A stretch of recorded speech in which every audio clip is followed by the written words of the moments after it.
I'm Kurt Shimmers. Every day, fortunes are gained and lost in the financial markets. News, trends, and even geopolitical events shape your financial landscape. Join me and my expert guests right now on Traders Nation.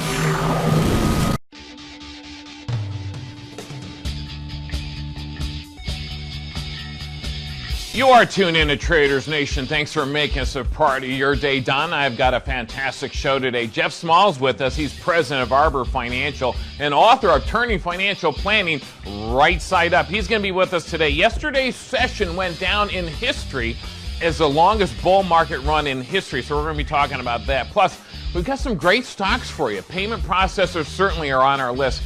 They made a nice reversal. We've got those stocks and the charts to go along with them. You're not going to want to mess up. We got guests, we got stocks, we got news, and a whole lot more. Stay tuned right here to Traders Nation. We'll be right back.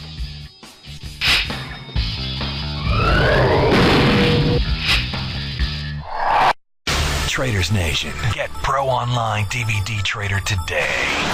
Whether you're an experienced trader or just beginning, you'll improve your skills dramatically. Click on the Knowledge Center button to order your copy today. Traders Nation, delivering what you want when you want it. Traders Nation. Hi, this is Willie Nelson. You're tuned in to Traders Nation. Willie Nelson. Yeah.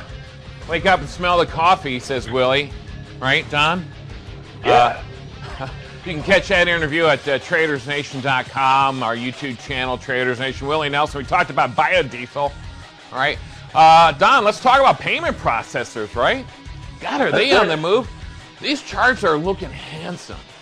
Fantastic. Nice reversals on some of these. Square certainly on the top of our list here today, Don. SQ Square currently trading at $77.98. Don? Not too shabby. Not too shabby. Looking good. 3.1 million shares exchanging hands, Don. Up $7. $7 since we spoke about last, creating a new 52-week high right here as we talked, Don. Beautiful reversal off that $72. Don, your thoughts on that one? Well, Square, great company, seems to be cranking right now on all cylinders. They had a great quarter. That's one of the reasons for the move up in the stock. But Square is one of those little boxes that you see when you go in to flash your debit card, credit card at the stores, and there it is. That is a handsome chart. And, of course, we have a few others in the sector which are tagging along. Did you see PayPal there today? Looking pretty good. Oh, yeah, absolutely. Let's check out PayPal, folks. PYPL is PayPal's ticker symbol, Papa Yankee, Papa Lima, currently trading at $88.03 here today, Don. 1 million shares exchanging hands. Bring up your charts on this one, too, folks. Up $2 since we spoke about it last, trading right above its 50-day moving average and its 21-day moving average. Love those two moving averages. Nice reversal off that $85 for about 4 trading sessions ago, Don. PayPal, another one looking fantastic here today, Don. Well, PYPL, what can you say? Spin-off of eBay, but who knew? Yeah. And here it is trading at around $87 in here, at 87 and change. Handsome chart. Yeah. And then along with Square, which we've presented to the viewers and listeners, don't forget we've got the two others there. Those aren't too shabby either. Yeah. MasterCharge and Visa. That's right. Moving right along. Yeah, MasterCard certainly trading at $205.75. This is old school stuff here, okay? This is old school. MasterCard and Visa, Square, PayPal, new technology, new school, but nonetheless, right there up there, leading the market, leading the pack, Don, in the payment processor, MasterCard, $205.75 a share, 498,000 shares exchanging hands so far here today. 3.5 million is the average, so we got a little bit more trading to go here. It's early in this trading session. Up $2 since we spoke about it last, trending horizontally though, with a little bit of bias to the downside. Bring your charts up on MasterCard. Certainly, MA is the ticker symbol here. Don. Well, MasterCard and Visa, they're resting right now. Yeah. And another one that is kind of resting and you want to keep an eye on. Yeah. We presented this stock, PAGS, P-A-G-S. This is the Brazilian payer. Okay. And that's one you just want to kind of put on your tickle list there and watch it. P-A-G-S. Nice. It's got beat up a little But this one, they're kind of making some headway in the market, so that's one we want to keep an eye on. But these payers aren't going away anytime soon. That is for sure. That is for certain. PAGS, put it on your radar. Bring it up on your charts. Certainly check it out. Hey, Don, let's talk about Visa, okay? Because since we're talking about MasterCard, and certainly PAGS is added in there, Visa currently trading at, Don, $142.16. About 1 million shares exchanging hands so far here today. 7.4 million shares is the average volume on Visa. Again, this one up, just like the other ones we talked about, $2 so far here today since we spoke about last. Again, trending. It is trending horizontally, Don. It's digesting these gains, but it does in this case versus a MasterCard. Visa is slightly biased to the upside. Okay, slightly biased to the upside. We'll see what happens here. Visa. Simply V is the ticker symbol for that one. So, Don, let's talk about payment processors here. Certainly, as you mentioned, they're not going away, all right? Well, not only are they not going away, but they're all kind of expanding their businesses by becoming lenders as well. Sure. And PayPal and Square are in that business. So that's one thing you want to keep in mind with these payers. But, look, to repeat ourselves, the business is not going away. And they're going to be around for a long, long time. Yeah, without a doubt. In fact, Jeff Small and I, we're going to be talking about this a little bit later on, as the consumer confidence is explosive. And, who benefits from that? Certainly the consumers do, in a way, if you will. Going into debt over it is not a way to benefit. But nonetheless, consumer confidence is huge. And the benefactors of it are certainly Square, PayPal, MasterCard, and Visa, Don. Folks are feeling good, Don. They're spending that money. They're throwing it on that card. Whether they're paying it off or not, it's another story. But nonetheless, consumer confidence, fantastic. Yeah, consumer debt is up. That is for sure. Yeah. So Square, PayPal, MasterCard, Visa, all getting charged up, all benefiting the consumer confidence space. And doing very, very well, Don, okay? So there's our payment processes. Everybody, sharpen your pencils, right, Don? Put this stuff down on paper, right, Don? That's it. All right. Square, PayPal, MasterCard, Visa. What can we say? Keep an eye on those. Yeah, absolutely. Charts, all of them looking absolutely fantastic here today. Will they continue to perform? I'm liking the stair-step climb on some of these, Square and PayPal in particular. MasterCard, Visa doing a little horizontal work, but, trending one way or the other on those, okay? Don, let's move on to towers. Oh, the towers. What a business. What a business. What can I say? Yeah. The tower business, this is another one that's going to be around for a long, long time. I've been following the towers for years now. Sure. And these companies, led by American Tower, SBAC, and CCI, they're going to be hot. They are hot. They're going to continue to be hot. Yeah. And this 5G product is going to be rolling out. There's a lot of talk about it. It's being rolled out in test markets right now. Yeah. But the 5G technology will allow these tower companies to grow even more.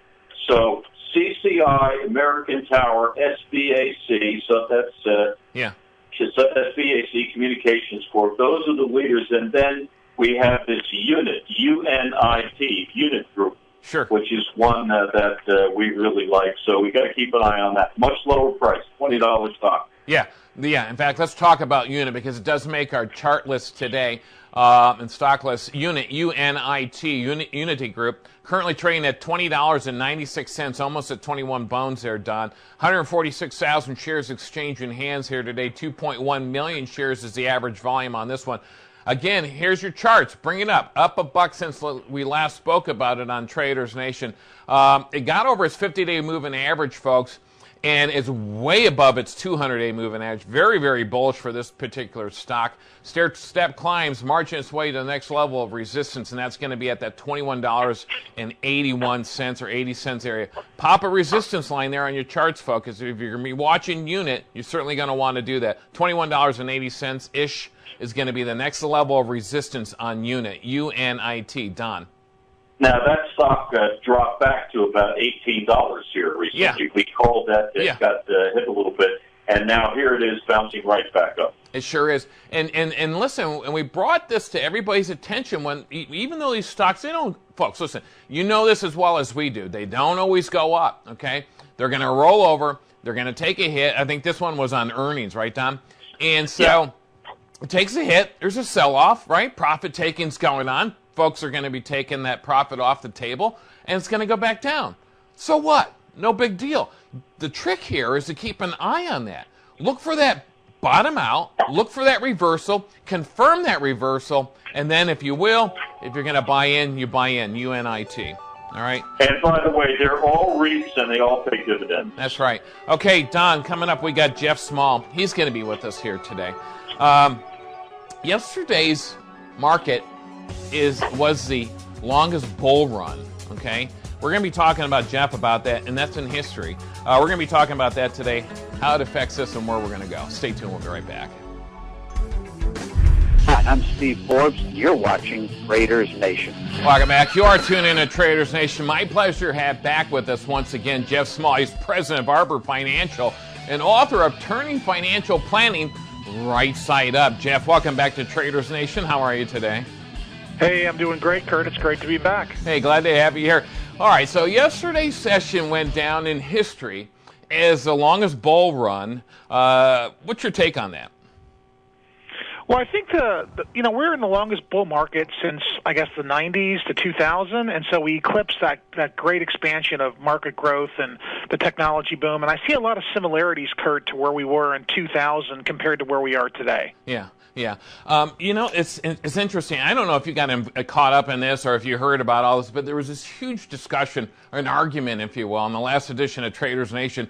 The big argument out there is, well, what constituted the longest bull run? When did it really start? And I guess there's a lot of talk about that going on out there, Jeff. Well, I think there is, but I mean, the bull run started in March of 2009, Kurt. You know, we had that huge collapse in 08 and 09, and it took 12 months to recover. Hit a bottom, 676 on the S&P. Yeah. I mean, that's obviously a down from 1549 of October of 07. So you tell me when it started. That's right. Well, yeah, I know, and I'm not going to. That's for sure, because a lot of folks they have the differing opinion when that actually occurred, and I think you're right on the nose with that. So let's talk about some numbers here, because the S&P 500 rallied about 323% since then. NASDAQ, biggest winner of all of them, 611% gains since then. And the Dow, 300%. I mean, Jeff, where do we go from here? Those are big numbers.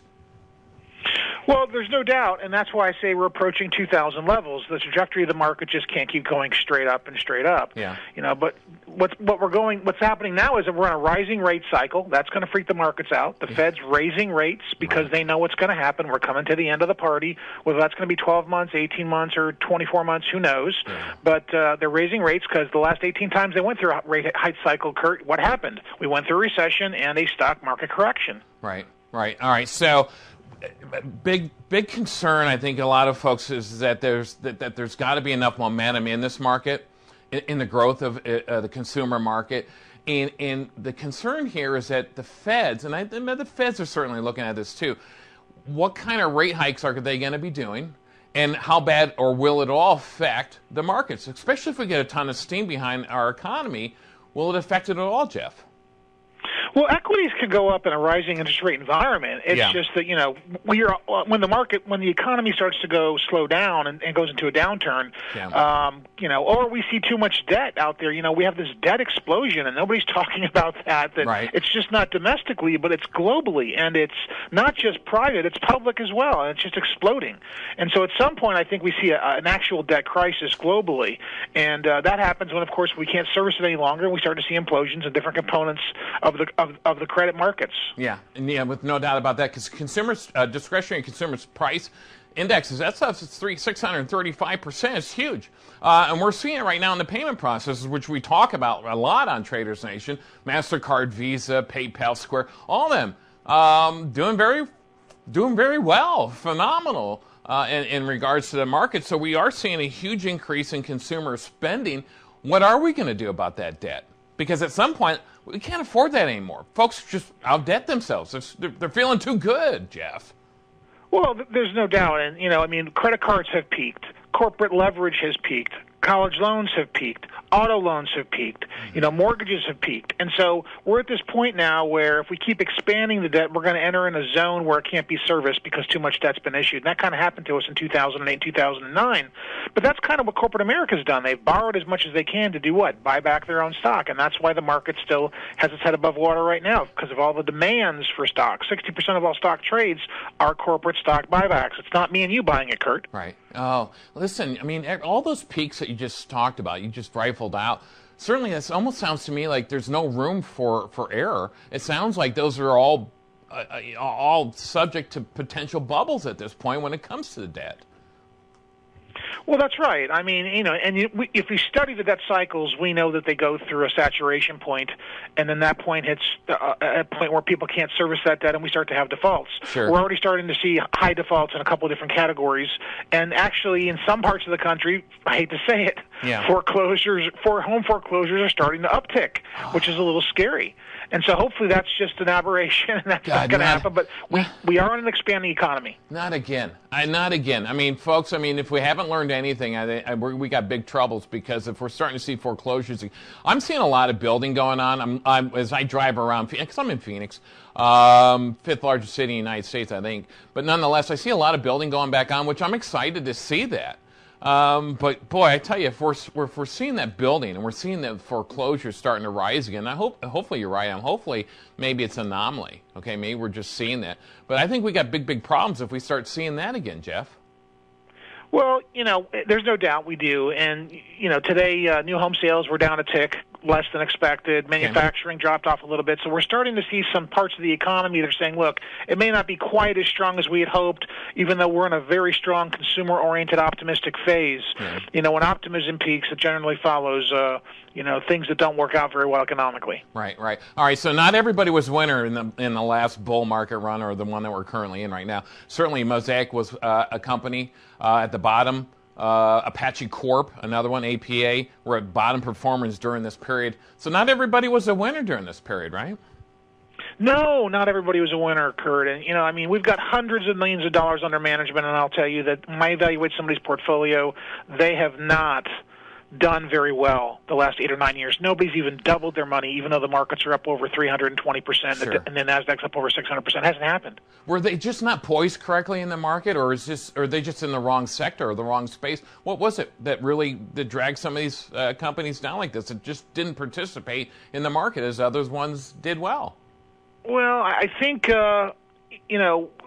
we have the greatest issue right now is that the difference between 2000 and today is in 2000 it was the tech stocks that really carried us. Now we have this pervasive issue in the market where everything is overpriced, and the price to sales ratio was double what it was in 2000. So technically the market's overvalued by a factor of 100% compared to 2000. So I think some companies have done well. It's just that we haven't had the growth that we had in the 90s that we've had the last 8 or 9, 10 years here. I see. All right. So after the Great Recession, some people had a hard time getting back in the market. And again, I don't blame them, because some people really took a haircut. Now they're feeling a little left behind. Should they play to get caught up, or what should they do? What should they do? That's always what one wants to know. What should they do? Because they're sitting here, Jeff, they're sitting here going, you know what, I was really, gun shy getting back in, but now everything looks great, and I'm hearing all these big numbers, and it's like, I feel left out. What should they do? I hate to plug it, Kurt, because, but they got to buy my book if they want to know what to do. Right. My book has the Goldilocks Zone chapter in it that tells investors where they should be the next 10 to 15 years and why. Yeah. And so they need to buy the book. But the bottom line is we're in the 98th percentile of valuations. There's very little upside, substantially more downside in the market. If you're going to squeeze out the next 5 or 10% of growth in the market, God bless you. Is it necessary? No, it doesn't do you any good if you go through the down. Right. The problem is we don't know when to get out when we start to go down. Right. That's the problem. February this year, great example, 9% drop. We're all looking around at each other saying, here comes the correction. Right. Here comes another 10% drop in March. Right. Didn't happen. Right. It flatlined until May and then went bullish. So nobody knows what's going to happen. Well, and those are all the pros. They're looking at that. Imagine the guy in the street has no idea whatsoever when that next one may come. And I think that's the biggest problem we're running into. By the way, Jeff's book is Turning Financial Planning Right Side Up, and we'll get to that in a second. All right. In fact, we're there already, Jeff. And that, it literally was a second, wasn't it? All right, so Jeff, that's right. Where can we get a copy of Turning Financial Planning Right Side Up? Well, of course, they can go directly to Amazon. The book has a website, financialplanningrightsideup.com. There's links to Amazon there. They can read about the book and see a few pages if they want to buy it or not. So that's the best thing they should do. Awesome. Jeff Small, president of Arbor Financial, author of Turning Financial Planning Right Side Up. Thanks, Jeff. All right, thank you. Welcome back. You are tuned in at Traders Nation. Hey, listen, real quickly, Don, I want to do a mention about Pro Online Trader DVD. Head on over to tradersnation.com today. Get a copy for $29.95 plus shipping and handling. You're going to learn about candlestick charts, signals, patterns, resistance, support. Then you can move on to bullish figure, point and figure charts, bullish percentage, all that good stuff. All right?